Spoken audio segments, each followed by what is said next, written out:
Hi everyone, this is Carrie with SouthernSassVinyl.com. Today I had some questions last night on the video I did yesterday about how to do custom colors in text. So real fast, I'm going to show you how I do that, and also how you can load some color palettes. So this is going to be kind of a two-part video. So to get color palettes, I like to go to Pinterest and I just type in whatever type of color palette I'm looking for, and then I just kind of scroll through. In this case, I really like this one, so I'm going to click on it, and then I'm just going to right click and hit copy image, go back into silhouette, right click and paste. I'm just going to pull this off to the side. Alright, so here's the pumpkin. I'm going to ungroup it. And then I'm just going to start selecting certain parts to it. So if you come over here to your fill, you'll see the little eyedropper. Click that, and you can just select colors, and it'll color it based on whatever color you actually clicked on, and it'll change this little box to that color. So then you just go up here for the next one and you just click this box, and so you just go through. Oops, sorry,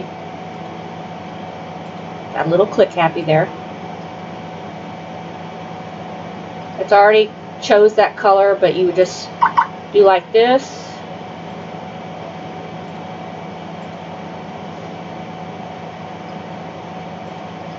And you just continue to go through and pick whatever colors you want.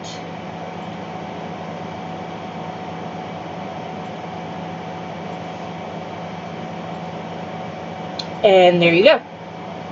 So, and you can do the same thing with your text. You just come up here and you just select the eyedropper, and you can just change the color to whatever you want. You can also do that with your patterns.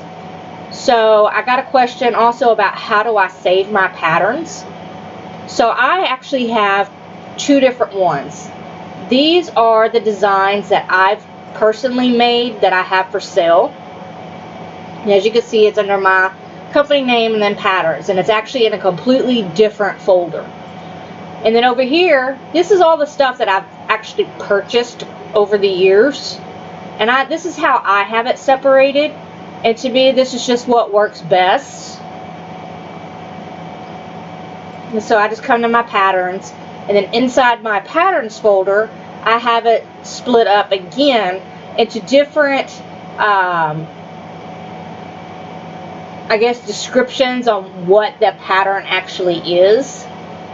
So if you come over here like to autumn, these are the patterns that I have for autumn that I've actually purchased.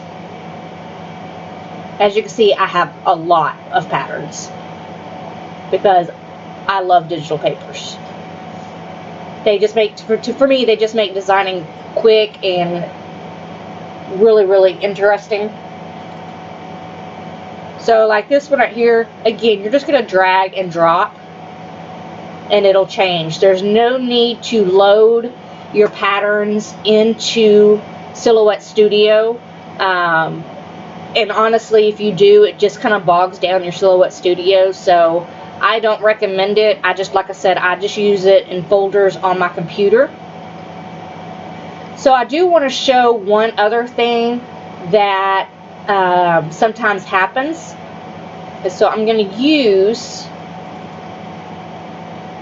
just this print right here, the cheetah print.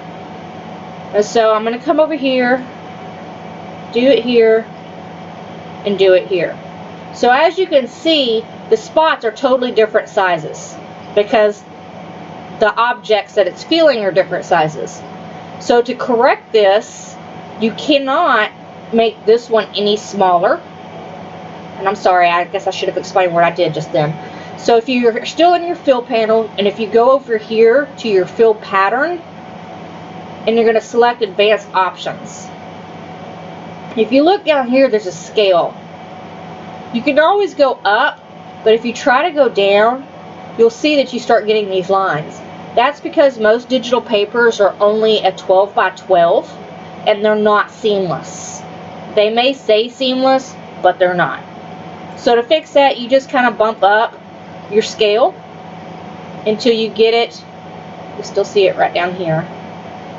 And for the most part, 100% is perfect. It's going to work. Occasionally, if you have a super big area that you're trying to fill, it won't. But for now, we're just going to work on this part right here. And what we're trying to do is we're trying to match it to this size. And so you're just going to use the buttons and increase the size. And sometimes you just kind of select it over here. And to me, that looks like it matches fairly well.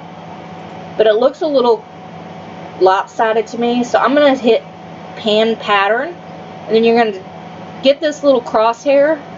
And you can move your pattern so that you actually get it a little bit more in alignment. I'm actually going to take that down just a little bit. Not a whole lot.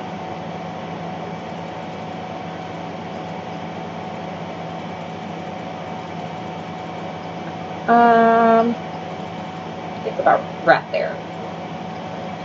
So that's just another way that you can use patterns and you can change. Another thing where this works really well is if, let's say we're going to use this cow pattern. And let's say I don't like this, maybe I want, a different part of the pattern. If you just click on it and you hit the pan pattern, and then you can move it around until you get to the part of the pattern that you actually want. Oop, don't do that. I moved the whole shape instead of the pattern. So let's say I want it more like this. And then that way it just gives you the opportunity to maybe use a different part of the pattern that you like better than the part that's actually showing on screen. And so that's it. That's how you use patterns. And it's also how you can use custom colors.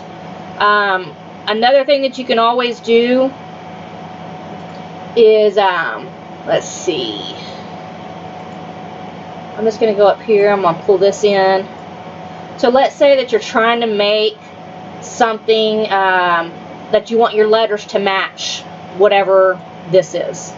Again, you're just going to go here, you're going to select it, and you can just select your text. And as you see, it matches fairly closely to what's in to that red right there. Alright, so if you have any questions, again, I'm always available at sassyvinylhtv@gmail.com. I'm also available by Messenger, and this video will be posted in the group Digital Designers Co-op Shop. Thank you so much.